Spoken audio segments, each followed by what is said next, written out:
Millennials, what confuses you about Gen Z? Do none of you realize putting your entire lives on the internet is going to come back to bite you in the ass someday? How do all these young guys get their hair to look that way that's super in right now? Are they out getting perms? Why some of them act like they pioneered the social media influencer boom or look at me surprised because I have Snapchat, etc. Even though many of these came out when millennials like me were in our early 20s in the core demographic. Why are they all younger than me? Grow up. The fact they might think about the 90s the same way I thought about the 80s or 70s when I was a child of the 90s, a long time ago. Why are all the sneakers so bulky? They have a very weird and strange sense of humor. Like it's hard to articulate what it is exactly. But it's quite precise. What is something NSFW you've done but if you told anyone they would probably never want to talk to you again? Tracy Morgan taught me how to jerk off. When I was 12, he had a stand-up special on Comedy Central. One joke he told was about waiting for his wife and kids to leave the house so he could whack it in peace. He used the microphone to mimic the act. I had come before that, but never on purpose. When I saw him doing that it was like a light bulb went on in my head. I immediately went upstairs to my bathroom and discovered my new hobby. What is something NSFW you've done but if you told anyone they would probably never want to talk to you again? The first time I masturbated I was at a friend's house. He was passed out in his bed with the TV on and a Girls Gone Wild infomercial came on. I was never told what to do but I just started stroking. Again, no one had told me anything about it but as I approached my first orgasm I kept letting off BC. I thought it was gonna be piss. I must have edged myself for closer to an hour. I finally just thought fuck it and let it happen. When I started inspecting I kept looking over to my sleeping buddy and went to the bathroom. I really thought something was wrong with me. So Anthony, if you're reading this I'm sorry I masturbated in your brother's bed. I had to get it in bro. What discontinued thing do you really want brought back? Paying once for work software, like Microsoft Word or Adobe PDF, and actually owning it thereafter without having to pay a monthly subscription fee. Everything not being a subscription. I'd love to buy something and own it, not pay every damn month to use stuff in my own house. Getting a poster that is a map of the game world with the purchase of a game. I'd almost add less internet, when you would win a free Coke from the plastic bottle cap. Those were the best. Or the McDonald's Monopoly game when you could win free fries or something. The real dollar menu at Mickey D's. Products that were meant to last and not broken or obsolete in 1 to 2 years. Old Cartoon Network. How much would you pay for a list of everyone who has ever sexually fantasized about or masturbated to you? Why? $20. Realistically it would be interesting, but at the same time I'm concerned if there's something that I'd rather not see on that list. I wouldn't buy it because I could never emotionally recover if I see a blank paper. $5. It'll be a short list. $10 for a number. And depending on that number is how much I'd pay for the list. How much do I gotta pay to prevent my name from appearing on everyone else's list? Man, I've had some thoughts. I would pay money to never see it. What you thinking about during sex? Groceries, insecurities and how good it feels. The Dempsey Bet song, the task at hand. Relax, don't do it, when you want to go to it. Relax, don't do it, don't come yet. Don't come yet, don't come yet. It's only been 30 seconds. Damn it's wet and warm enough shit I came. Hey, boobs. Epcot ball. Oh yeah, this feels good. Hey, it's boobs. I'm kinda thirsty. I kinda wanted to change positions, but she looks like she's having a great time. I'll hold on for a bit more. Hey, it's boobs. Crap, my shoulder is hurting. She's so cool pretty when she does this specific thing face sound. Hey, it's boobs. Fuck, my leg is cramping so hard. I'm thirsty. Haven't noticed this very specific thing in her body before. Nice. Hey, it's boobs. What are some disadvantages of being a man? Being the sole man in the office, I'm expected to lift large objects while looking like a buff ass while having noodle arms. It's never brought up that Angela regularly works out and can lift 5 times as much weight as I can. Having to take the initiative, especially for shy guys. Lack of physical touch when single. The last proper hug I received was around 6 years ago I think. If you are a victim of domestic violence, people won't take it seriously. People don't think that women can be vicious. Baldness. While most men can't, certain men can make it work for them. People expect you to pull it together at any situation. Hair. Too much at the wrong places, too little on the right ones. You can't be near a kid without raising some kind of suspicions. I drove 1.5 hours to take a nap in my mom's bed. Within the last 30 days I was dumped by my girlfriend, my hamster passed away, and I put my 2 weeks in at my toxic job. I, an independent 28-year-old, was in need of something very specific that would fill the holes in my heart. I soon found myself driving 1.5 hours to my mom's apartment where she greeted me warmly. I did my best to hang out with her for a bit, but ultimately found my way to her bed and cuddled up on it. I was passed out for 5 hours. When I finally crawled out of bed, she had dinner ready and gave me the biggest hug. I'm very lucky to have her love. There's really nothing greater. What is the worst thing about being fat? The fact that you put your whole life on hold, telling yourself that you will resume living when you lose the weight, then not being consistent with said weight loss journey and basically, never getting to truly live. Looking at your side profile in window reflections. My 7-year-old kid looking at his stomach in the mirror and saying that he doesn't want to be like daddy. I used to be fat, The one thing I don't miss is feeling self-conscious whenever I had a t-shirt on and doing the whole pull it away from your stomach thing. Knowing that almost everyone wishes you weren't. Every time I get a little pain in my chest I think fuck, this is it. If someone is dating you, you feel like it's either a prank or they lost a bet with their friends or something. What's the worst excuse for cheating? I just have a flirty personality. I was looking for an excuse to break up. If you want to break up, why don't you just break up? I thought you all were friends. An actual quote from an ex. My immediate response, how the fuck does that make it any better? She had absolutely no reply, just sat there with her jaw dropped like she was waiting for another cock to come flying in the room. One that I heard from a former marriage counselor was a woman who claimed her husband was so affectionate, hardworking, and considerate. She developed an inferiority complex and dealt with it by cheating. I thought about you the whole time. The lights were off, I couldn't see. It was doggy style. I thought he was you. What is something ancient that only an internet veteran can remember? Slowly watching the image you wanted to see load one line at a time, having to type the entire damn URL, and woe betide you if you got anything wrong. When screensavers were actually a thing and it wasn't just another word for wallpaper. Browser software on 3.5 inches floppy disks taped to the front of PC magazines. It is now safe to turn off your computer. The instant household rage because someone picked up the phone. Chatting on AIM or ICQ. What celebrity would break the internet if they decided to start their porn career? The Green M&M. Henry Cavill. The Rock. Porn name built right in. Hugh Jackman. Already has a porn name. Shaq. The year is 2006. Jessica Alba. Queen Elizabeth. Danny DeVito. Emma Watson. Ryan Reynolds. Wife tied me up during sex and searched my phone. Man, I honestly still can't really grasp what happened. We were doing a roleplay for sex and she decided to tie me up to a chair. I was obviously loving everything she was doing till she got up and walked away from me. I was also blindfolded. I started asking where the heck she went and whether she was okay cause all I could hear was the sound of stuff being moved around. She told me she just remembered to take her medication and that she'd be back with me in a second. I didn't buy it cause she only takes her meds in the morning. I tried freeing my hands. It wasn't hard given how bad she is at making nuts. I freed my hands and quickly removed the blindfold and caught her with my phone in her hand. I asked what she was doing with my phone and she got quiet. I snatched the phone to take a look. Turns out she was snooping through it. She has been wanting to do it for a while after suspecting something off with my behavior and thought the only way she could take a look was by having me tied up and eyes blindfolded. We had the biggest fight because of it and she began crying saying I ruined the night and judged her for the gut feeling she had and couldn't control. I don't know, man. I just don't feel like I could trust her after this. Maybe I'll get over it, but this is just fucked up. Today I fucked up by masturbating after my wife had our son. Now she thinks the house is haunted. So I have recently become a father.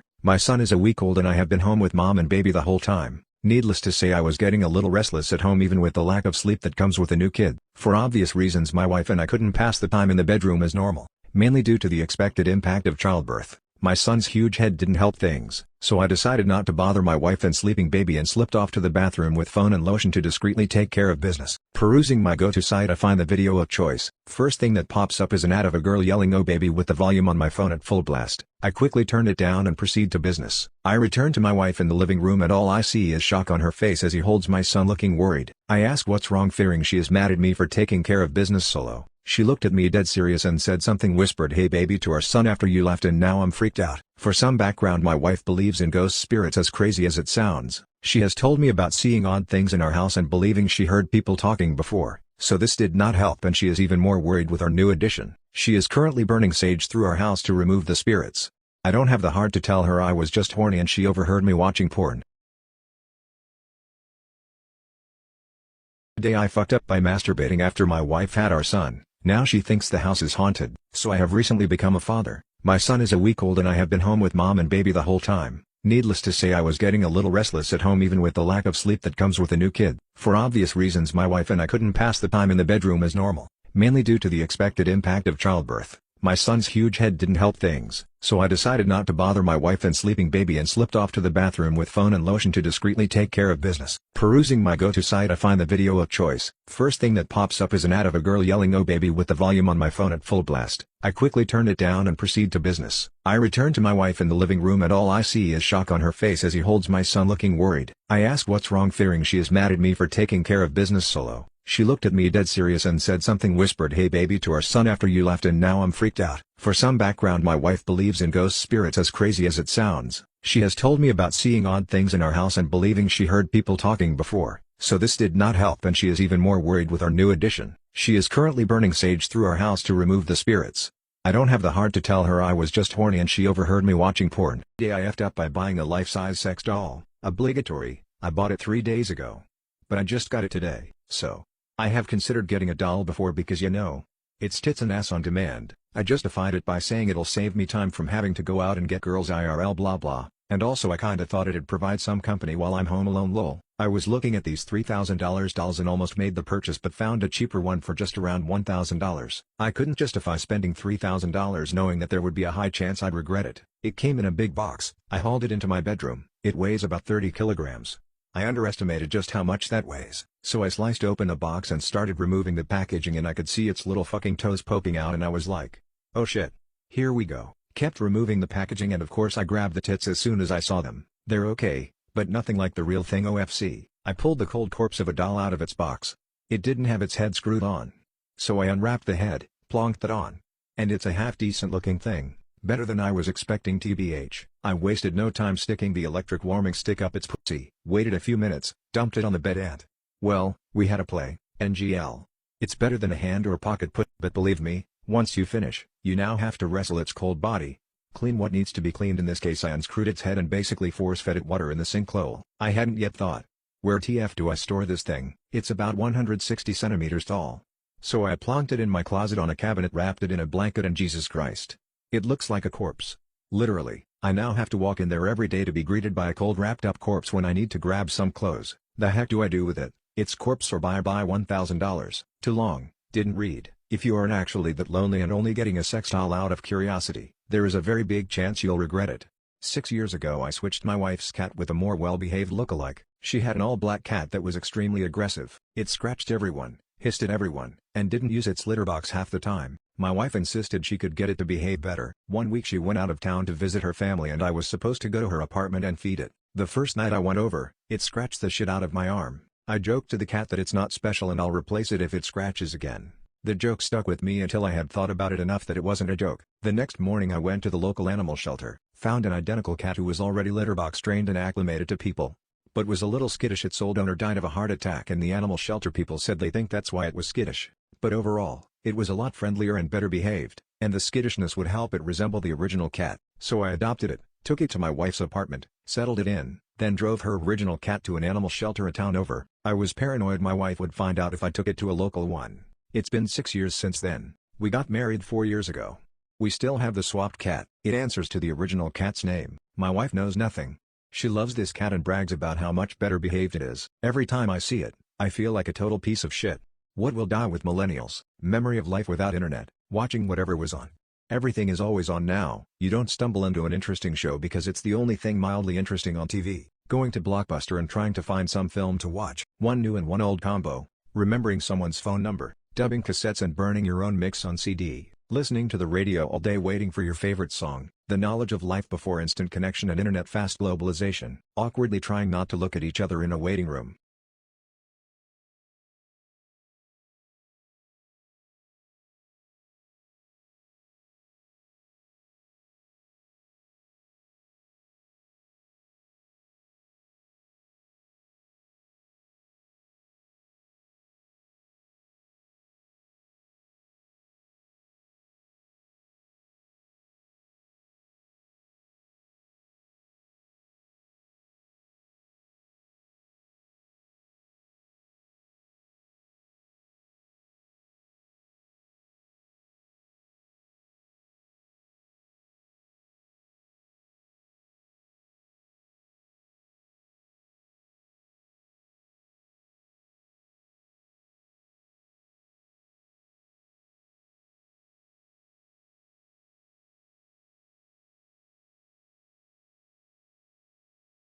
Today I fricked up by obliterating my wife's fish. Happened last night. Wife's 8-year-old very large goldfish was passing away. Had dropsy, was suffering, and was on the verge of death. Wife and I looked into the symptoms and there was practically no hope of him making a recovery, so she asked me to euthanize him. Looking into methods, it seemed pretty agreed upon that the most effective and quick way to euthanize a fish was blunt force trauma. Now, when I was a kid my family were huge anglers, and I was designated as the fish killer when it was time to cook them. Back then, I was told to slam them on the ground as hard as I could. Well, my 8-year-old body wasn't strong enough to kill them instantaneously, so I had to do it multiple times. Honestly, it kind of fucked me up a little. Flash forward to last night. I didn't want that happening again and I wanted it to be painless. I asked my wife to leave the room because she was very upset, and I chose to do the deed by putting the fish in a plastic grocery bag and slamming it on the counter as hard as I possibly could. The poor fish was absolutely obliterated. The force ripped open the bag and sprayed bits of what used to be a goldfish in every direction. Told my wife to stay upstairs and she started getting suspicious, so she comes down after 5 minutes and it's just everywhere still. On the counter, on the stove, on the fridge, on the freaking Christmas tree we still have up. I was still finding pieces of it this morning. Wife was aghast and traumatized. Cried until she went to bed. Today I fricked up by swiping on my girlfriend's phone. So this happened a few days ago and I'm still not sure I'm 100% ready to tell the story, but here goes. I've been with my girlfriend for about a year and I already know she is the love of my life. She's perfect for me. We're perfect for each other. We're getting ready to move in with each other and I want nothing more than to start a family with her and spend the rest of my life with her. We went on a short vacation last week and when we returned she gave me her phone to look at some photos from the trip. She went to the bathroom while I had her phone, and as I was scrolling through the pictures it kind of jumped to a period that was about a year and a half ago. If you have an iPhone you know what I'm talking about. You scroll a little bit too fast and all of a sudden you're back at the start of the photo album. It's annoying as hell, but some photos caught my eye. Some photos that I really shouldn't be seeing, of her and a previous boyfriend. There she is, the love of my life, trying to get her mouth around the biggest dick I've ever seen in my life. I've watched porn, a lot. I've never seen a dick like this. I'm talking bigger than 2 Coke cans stacked on top of each other, longer and thicker. As far as I could tell she was unable to get her teeth around it. I could see another thumbnail of her comparing the size of his dick to her forearm with a look of wonder and glee on her face. I closed the pictures and I've acted like nothing has happened. But I cannot get these images out of my mind. I've never been self-conscious about my dick size. In fact, if you believe the stats, I'm significantly above average. But this has destroyed my self-esteem. We haven't had sex since. I can't concentrate on my work. I just wish I had never seen those damn pictures. Today I fricked up by thinking my son was having gay sex when he was just eating hummus. So I have a son and he brought a friend round today. They immediately went to their room and I assumed they would just play some video games or whatever, so I was totally fine leaving them. It was about 30 minutes in when I was walking past. I heard sounds such as that's so good and it's so good with that in it and various sounds. It really sounded like they were having gay sex. I was super weirded out by it, so I quickly went downstairs and waited for his friend to leave. When this friend left an hour or two later, I asked my son what they were doing in his room because although I don't mind him being gay, and I know it's normal for teenagers to have sex, a condom really should be used, so I planned to confront him about that. However, the answer shocked me to my very core. They weren't having sex, they were eating hummus. I was shocked, and initially didn't believe it. We had never had hummus before and I asked him to show me the hummus if this was true. So he did, and I ate hummus for the first time, and oh my god was it good. We experimented with different things in it like bread and carrots and it was great. Apparently his friend had heard about how he had never had hummus before and thought this was absurd, so had planned a date for a hummus party.